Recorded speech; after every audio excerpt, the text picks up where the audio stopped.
हरि ओम। ओम सहना भवतु, सहनौ भुनक्तु, सह वीर्यं करवावहै, तेजस्विनावधीतमस्तु मा विद्विषावहै। ओम शांति शांति शांति। ഹരി ഓം. ബ്രഹ്മസൂത്രത്തിൻ്റെ ആദ്യത്തെ സൂത്രത്തിൻ്റെ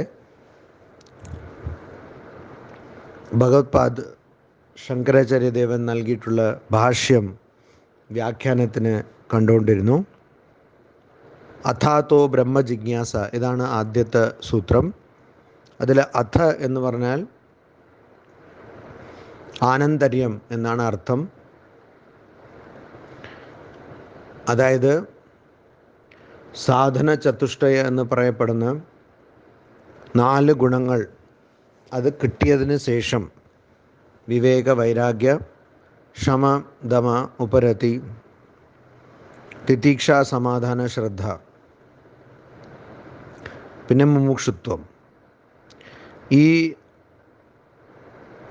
4 ഗുണങ്ങൾ, അതിൽ ക്ഷമ, ദമ എന്നിവ, ക്ഷമ ആദി ഷട്ക സമ്പത്തി, അതായത് ക്ഷമ എന്ന് തുടങ്ങുന്ന 6 ഗുണങ്ങളുടെ സമ്പത്ത്, വിവേകം, വൈരാഗ്യം, മുമുക്ഷുത്വം, അങ്ങനെ 4 ഗുണങ്ങൾ. പിന്നീട് വരുന്ന വാക്ക് ഈ സൂത്രത്തിൽ അതഹ എന്നാണ്. അപ്പോൾ അതഹ എന്നുള്ള വാക്കിൻ്റെ എന്താണ് അർത്ഥം? അഥ എന്ന ആദ്യത്തെ വാക്കിൻ്റെ അർത്ഥം ഒന്ന് കഴിഞ്ഞതിന് ശേഷം, ഏതോ ഒന്ന് കഴിഞ്ഞതിന് ശേഷം. അതഹ എന്നുള്ള വാക്കിൻ്റെ അർത്ഥം എന്താണ്? അതഹ എന്നുള്ള വാക്കിൻ്റെ അർത്ഥം കാരണം എന്നാണ്. കാരണം. അപ്പോൾ എന്താണ് ഇവിടെ കാരണം? എന്തിൻ്റെ കാരണം? ബ്രഹ്മജിജ്ഞാസ. കാരണം അത് കഴിഞ്ഞ് വരുന്ന വാക്ക് അതാണല്ലോ, അഥാതോ ബ്രഹ്മജിജ്ഞാസ. അതായത് അതഹ ബ്രഹ്മജിജ്ഞാസ. അപ്പോൾ ബ്രഹ്മജിജ്ഞാസാവിന് എന്താ കാരണം? ബ്രഹ്മത്തിനെ കാണാനുള്ള, ബ്രഹ്മത്തിനെ മനസ്സിലാക്കാനുള്ള,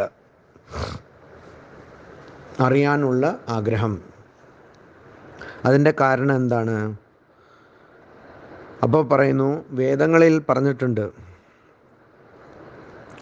ഐശ്വര്യം കിട്ടാനുള്ള എല്ലാ വേദകർമ്മങ്ങളും തന്നെ അനിത്യമാണ്.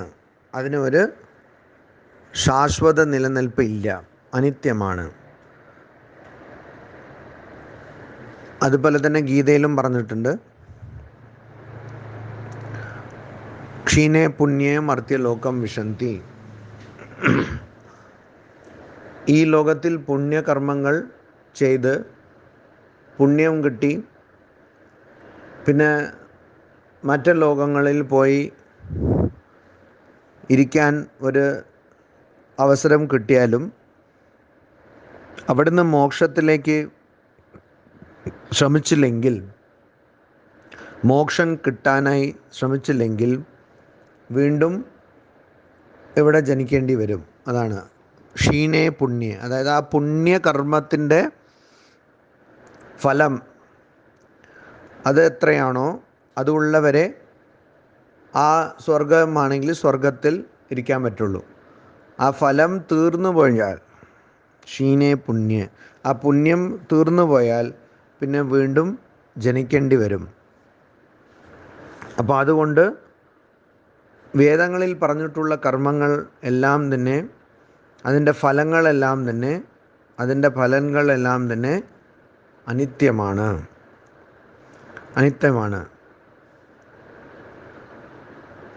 മാത്രമല്ല വേദങ്ങളിൽ തന്നെ ബ്രഹ്മജ്ഞാനം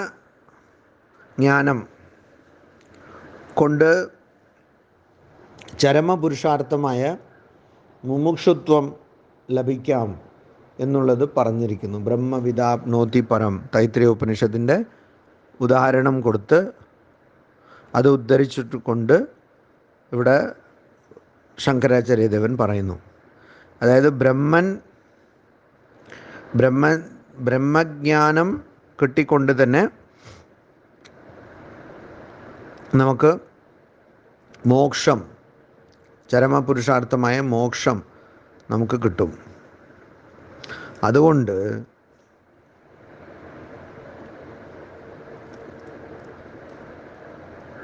സാധന ചതുഷ്ടയം എന്ന് പറയുന്ന 4 ഗുണങ്ങൾ ഒരു വ്യക്തിക്ക് കിട്ടിയതിന് ശേഷം ആ വ്യക്തി ബ്രഹ്മജിജ്ഞാസ, അതായത് ബ്രഹ്മനെ കാണാൻ, ബ്രഹ്മനെ അറിയാൻ ശ്രമിക്കേണ്ടതാണ്. കർത്തവ്യ, ബ്രഹ്മജിജ്ഞാസ കർത്തവ്യ, അങ്ങനെ ചെയ്യേണ്ടതാണ്. കാരണം വേറെ ഒന്നും ചെയ്തിട്ട് ലാഭമില്ല. എന്തുകൊണ്ടില്ല? അതെല്ലാം തന്നെ നശ്വരമാണ്. ബ്രഹ്മനെ അറിയുന്നത് മാത്രം, ബ്രഹ്മൻ്റെ അറിവ്, ബ്രഹ്മൻ്റെ ജ്ഞാനം മാത്രം ശാശ്വതമാണ്. അപ്പോൾ അതുകൊണ്ട് അതഹ, അതാണ് കാരണം, അതിനാൽ. അപ്പോൾ ഇവിടെ അഥ എന്നുള്ള വാക്കിൻ്റെ കാരണം, അർത്ഥം നമ്മൾ കണ്ടു. അതഹ എന്നുള്ള രണ്ടാമത്തെ വാക്കിൻ്റെ അർത്ഥവും നമ്മൾ കണ്ടു. ഇനി പിന്നീട് വരുന്ന വാക്ക് ബ്രഹ്മജിജ്ഞാസ. പിന്നീട് വരുന്ന വാക്ക് ബ്രഹ്മജിജ്ഞാസ. അപ്പോൾ ഇത് വളരെ എളുപ്പമുള്ള കാര്യമാണ്, മനസ്സിലാക്കാൻ വളരെ എളുപ്പമാണ്. ബ്രഹ്മണോ ജിജ്ഞാസ ബ്രഹ്മജിജ്ഞാസ. ബ്രഹ്മണഃ ജിജ്ഞാസ ബ്രഹ്മജിജ്ഞാസ. അപ്പോൾ ബ്രഹ്മനെ ജിജ്ഞാസ, അറിയാനുള്ള ആഗ്രഹം. ജിജ്ഞാസ എന്ന് വെച്ചാൽ അറിയാനുള്ള ആഗ്രഹം. ബ്രഹ്മനഃ എന്ന് വെച്ചാൽ ബ്രഹ്മനെ, ബ്രഹ്മനെ അറിയാനുള്ള ആഗ്രഹം. ബ്രഹ്മജിജ്ഞാസ, അതിനെയാണ് ബ്രഹ്മജിജ്ഞാസ എന്ന് പറയുന്നത്. അപ്പോൾ ബ്രഹ്മജിജ്ഞാസ എന്ന് വെച്ചാൽ എന്താണ്? ബ്രഹ്മനെ അറിയാനുള്ള ആഗ്രഹം. ബ്രഹ്മച വക്ഷ്യമാണ് ലക്ഷണം ജന്മാദ്യസ്യ യതഃ ഇതി. ബ്രഹ്മൻ എന്താണ്? ബ്രഹ്മനെ അറിയാനുള്ള ആഗ്രഹം. പക്ഷെ ബ്രഹ്മൻ എന്നുള്ള വാക്കിന് എന്താ അർത്ഥം എന്ന് പറഞ്ഞാൽ അതിനെ പറയുന്നു ബ്രഹ്മ ബ്രഹ്മ ബ്രഹ്മ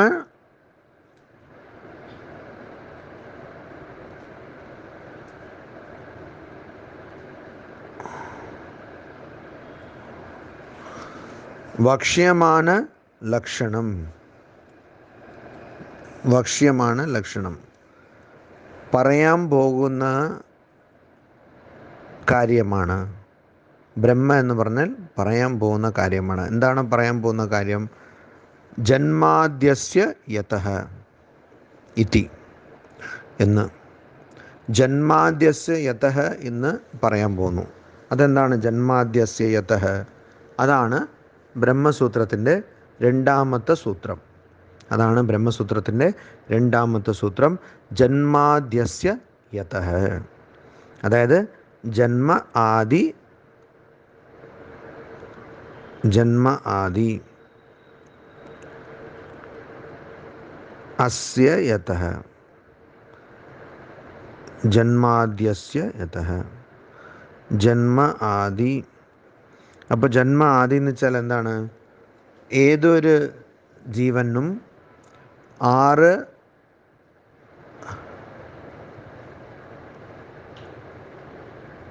ഘട്ടങ്ങളുണ്ട്.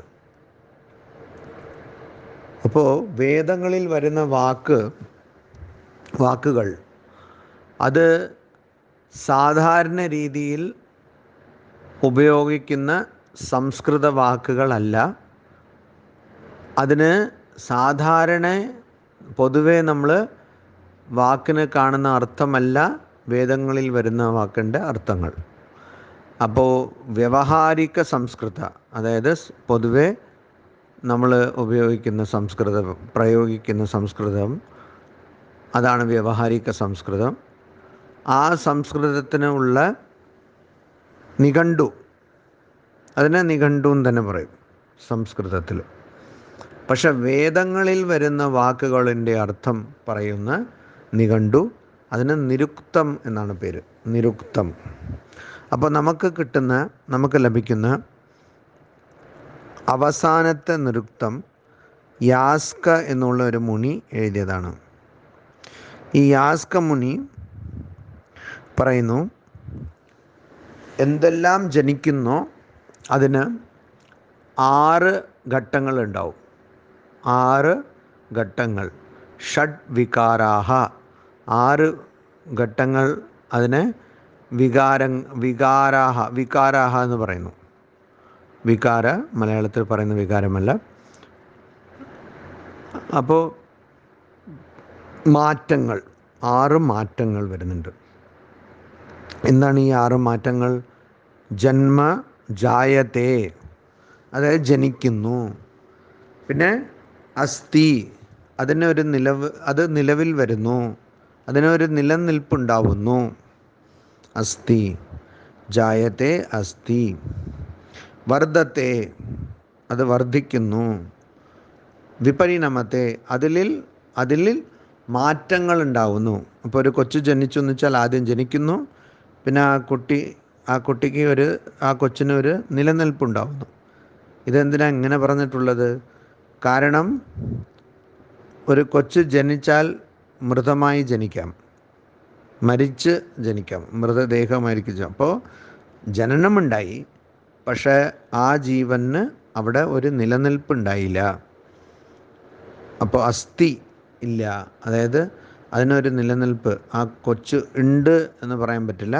കാരണം മരിച്ചിട്ടാണ് ജനിച്ചിരിക്കുന്നത്, മൃതദേഹമാണ് പുറത്തു വന്നിരിക്കുന്നത്. അപ്പോൾ അതുകൊണ്ട് ജായത്തെ ജനിക്കുന്നു, അസ്ഥി ഒരു നിലനിൽപ്പുണ്ടാവുന്നു, പിന്നെ അസ്തിത്വമുണ്ടാവുന്നു, അസ്തിത്വമുണ്ടാവുന്നു, പിന്നെ വർദ്ധത്തെ വർദ്ധിക്കുന്നു, വിപരിണമത്തെ അതിൽ മാറ്റങ്ങൾ വരുന്നു, അതായത് കൈ വളരുന്നു, കാല് വളരുന്നു, അങ്ങനെ വിപരിണമത്തെ. പിന്നെ ഓരോ പല ഹോർമോൺ അതിൽ വളരുന്നു, അങ്ങനെ മാറ്റങ്ങൾ ഉണ്ടാകുന്നു. ദാടി വരുന്നു, മീശ വരുന്നു, അത് മാറ്റങ്ങൾ ഉണ്ടാകുന്നു. അപ്പോൾ വിപരിണമത്തെ. പിന്നെ അപക്ഷീയത്തെ, ജായത്തെ അസ്ഥി വർദ്ധത്തെ വിപരിണമത്തെ അപക്ഷീയത്തെ. അപക്ഷീയത്തെ എന്ന് വെച്ചാൽ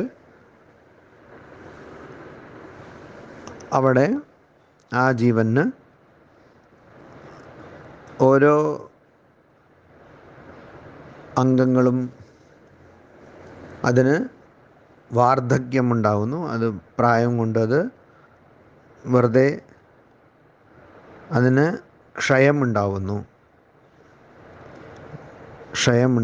അതാണ് അപക്ഷീയത്തെ. പിന്നെ നശ്യതി, പിന്നെ അത് നശിക്കുന്നു. അപ്പോൾ ഒന്നൊന്നിനും ഈ ജന്മമുണ്ടാവുന്ന എല്ലാറ്റിനും ഇങ്ങനെ 6 മാറ്റങ്ങൾ വരും, 6 ഘട്ടങ്ങൾ അതിന് ഉണ്ടാവും. അപ്പോൾ ഇവിടെ അതാണ് ഉദ്ദേശിക്കുന്നത്. ആ 6 മാറ്റങ്ങളിലാണ് ഇവിടെ ജന്മം എന്ന് ഉദ്ദേശിക്കുന്നത്. ഏതിൽ നിന്നാണോ ഈ ജന്മ എന്നിവ വരുന്നത്, യതഃ അത് എന്നാണ് രണ്ടാമത്തെ സൂത്രം. അതയേവ അതുകൊണ്ട് തന്നെ, അതിനാൽ ന ബ്രഹ്മശബ്ദസ്യ ബ്രഹ്മ എന്നുള്ള വാക്കിന് ജാതി അർത്ഥാന്തരം ആശങ്കിതവ്യം. ബ്രഹ്മ എന്ന വാക്കിന് ജാതി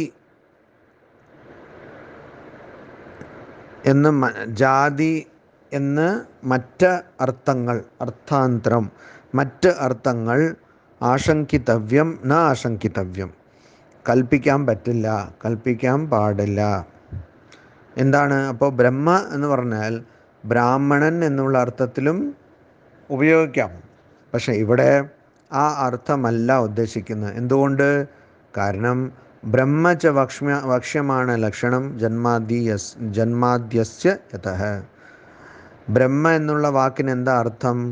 ബ്രഹ്മ എന്നുള്ള വാക്കിന് ഈ പറയാൻ പോകുന്ന വക്ഷ്യമാന ലക്ഷണം, വിശദീകരിക്കാൻ പോകുന്ന കാര്യത്തിൻ്റെ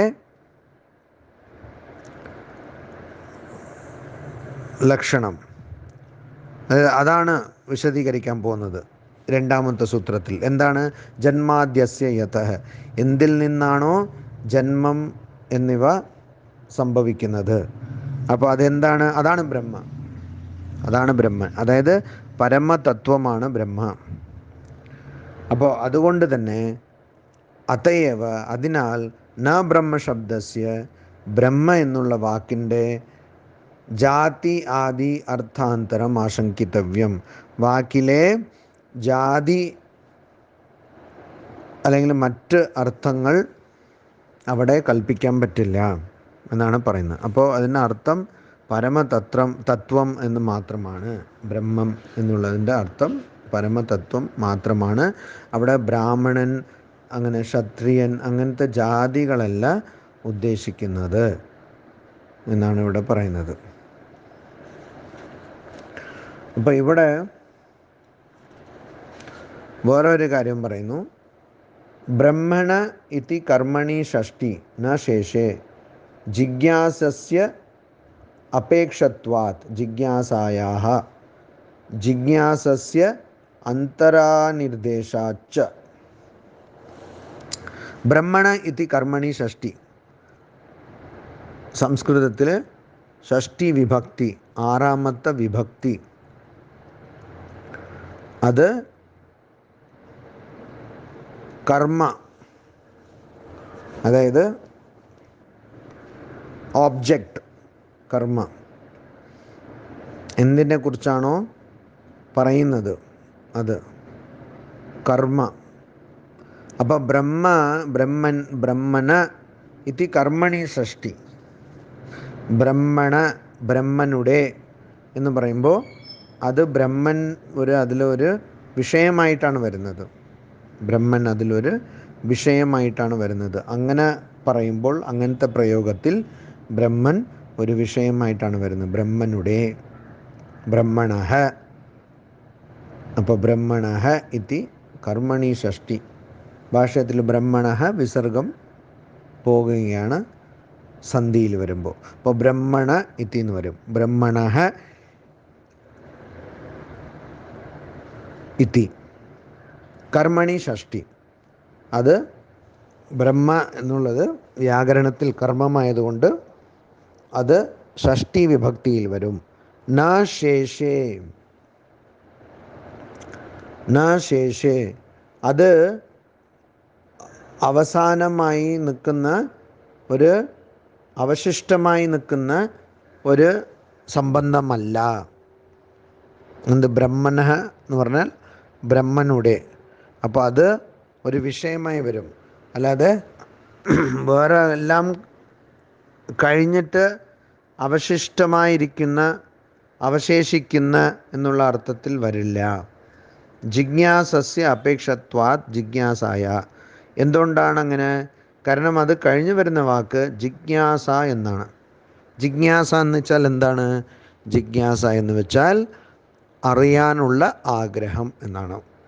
അപ്പോൾ ഈ അറിയാനുള്ള ആഗ്രഹം, ജിജ്ഞാസായാഹ, അറിയാനുള്ള ആഗ്രഹത്തിന് ജിജ്ഞാസസ്യ അപേക്ഷത്വാത്, എന്താണ് അറിയേണ്ടത് എന്നുള്ള ഒരു ചോദ്യം അവിടെ ഉണ്ടാവും. അപേക്ഷത്വാത്, ചോദ്യം ഉണ്ടായതുകൊണ്ട്, അങ്ങനെ ഒരു ആവശ്യം ഉണ്ടായതുകൊണ്ട്. ഇപ്പോൾ അറിയാനുള്ള ആഗ്രഹം,